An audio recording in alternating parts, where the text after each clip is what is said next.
Now, who could forget the tragic story of the death of Thomas Kelly in 2012? Just 18 years old and out for the night with his girlfriend when he was coward punched by a stranger in the Cross. Yeah, the unprovoked attack shocked the country, but worse was yet to come for the Kelly family when their younger son, Stuart, took his own life 4 years later when he was also 18. Now, it's the kind of trauma that would break most people, but the Kellys found strength in campaigning for kindness. And Ralph Kelly joins us now, along with social researcher Hugh Mackay. It's nice to see you both. Thank you so much for joining us today.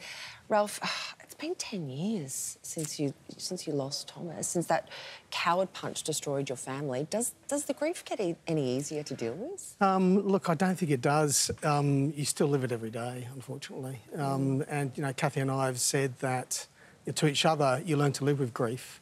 But I said to the other day, I don't think you actually even learn to live with it. It just hits you when you least expect it. Ralph, Thomas's killer, Kieran Loveridge, could be out of jail in a year. How does that make you feel? Yeah, his parole, he's up for parole next year, yes. Look, I think it's in the hands of the courts. It's not something we really like to think about. You get a call once a year from the corrective services to update you on his status within the jail system.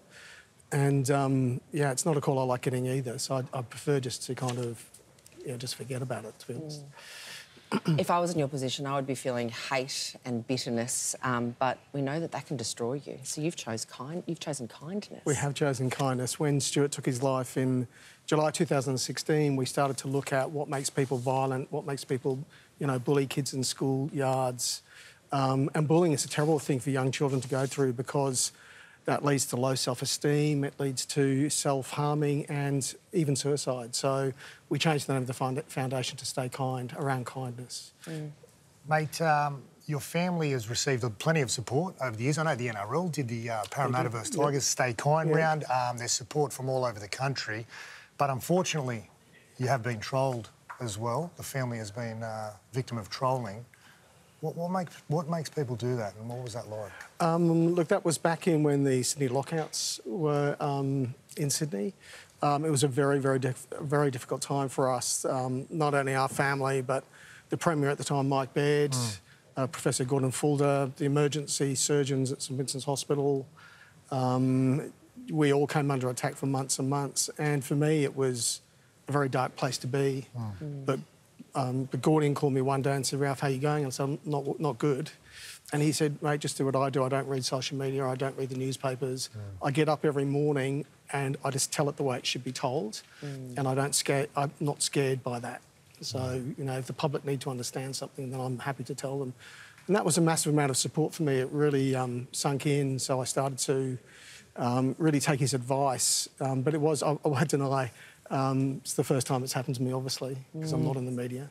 And it was a very unpleasant thing to go through. It can feel like you're under siege, can't it? Well, it was awful. I had a friend who called me one day and said, "You're trending in social media in the top 5. I said, "That's never good." I said, "What are you talking about?" That's never good, mate, trust me. God knows that feeling. Yeah. Hugh, can we bring you in? Because you've done some fascinating research on kindness. In fact, your last book was about kindness that's come out of... Called The Kindness Revolution. That's right, and it came from the pandemic. It did, because I think what happens to us, humans are naturally kind. I mean, we are a cooperative species.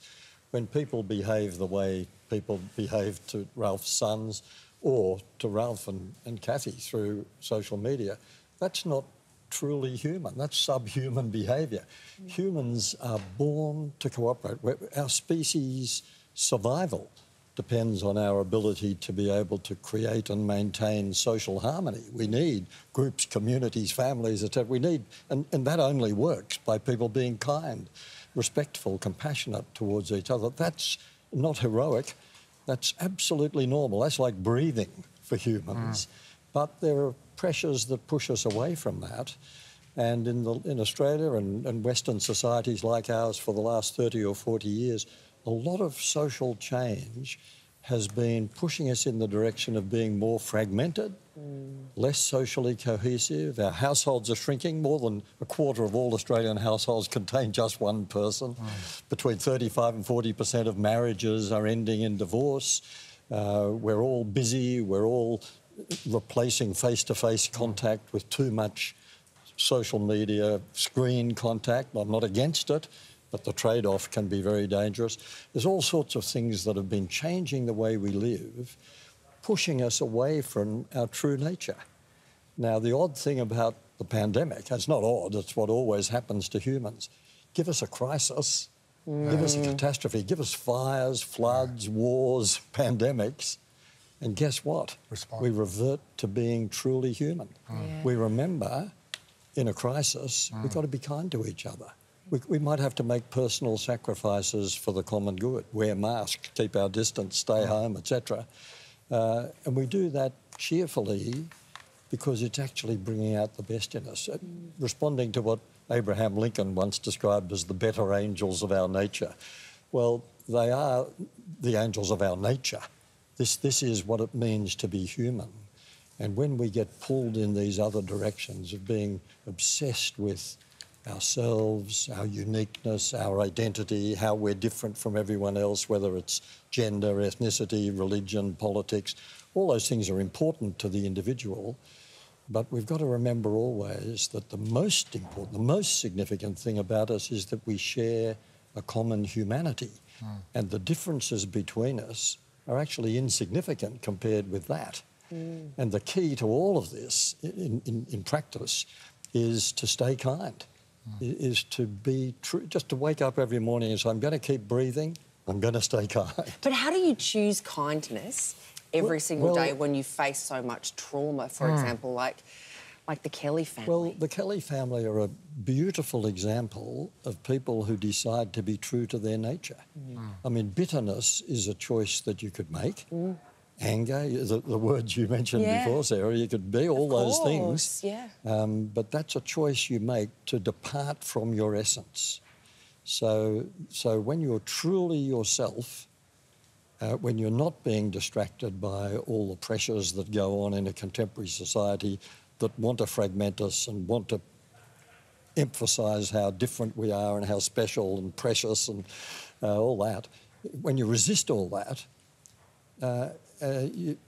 what's left is your core inner self, which is the kind Sarah, the kind Bo. That's us. Saying? What's that saying? Holding on to bitterness is like drinking poison and expecting the other person to die. Yes, that's lovely. I haven't heard that before. No, I haven't heard that either.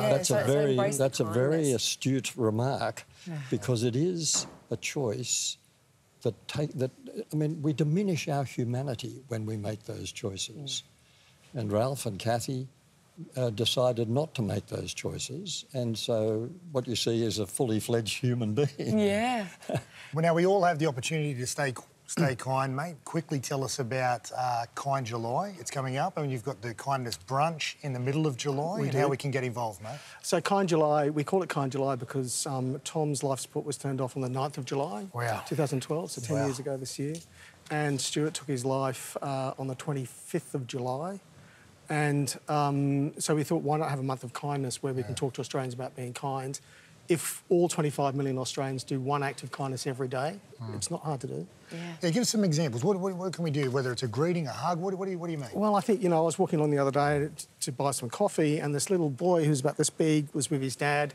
And as I walked past the little boy, he just went, and it immediately brightened up my day, and I smiled and waved back, and he got a lot out of that as well. So that's a simple act of kindness. Can I just say, I heard a story recently about a young man who attempted suicide, jumping off a bridge, survived, but he said later, I wouldn't have jumped if someone had smiled at me. Wow. Acts of kindness, it's a good question, Bo. I mean, it is a wave, a smile, say good day. The most potent act of kindness we ever perform is what you're doing for me right now, which is listening.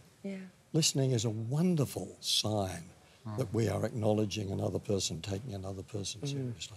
So 25 million Australians, if we do one act of kindness every day, is 9 billion acts of kindness a year. Wow. If you take that for the whole year. And the kindness brunch, that was Hugh's idea. So I got a call late last year from Jane Hutchin, ex-ABC, who said, Hugh would like to contact you. And I went, wow, fantastic, that's great. I'd seen him present about 5 years earlier, so I knew how great he was on compassion and kindness.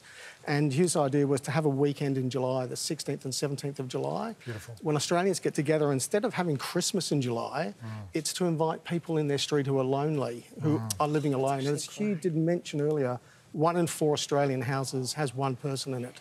In my street alone, which is only a tiny street, 5 people are on their own. Yeah. So, you know, I'm inviting in those 5 people to have a kindness brunch with us on the 16th and 17th of July. I might come to yours as well, mate. Please do, mate. we need some entertainment. Dance monkey, dance monkey. That's right. We'll visit staykind.org to register and participate in Kind July and Australia's kindness brunch. Ralph and Hugh, Good job, thank you mate. so Good to see much you, for buddy. coming Nice to in. see We you could have too. chatted all morning. Yeah, Such a thank you. beautiful thing I you're could listen to doing. Hugh Well all done. morning, yeah. He's great. Huh? Good Both job, of you Hugh. are.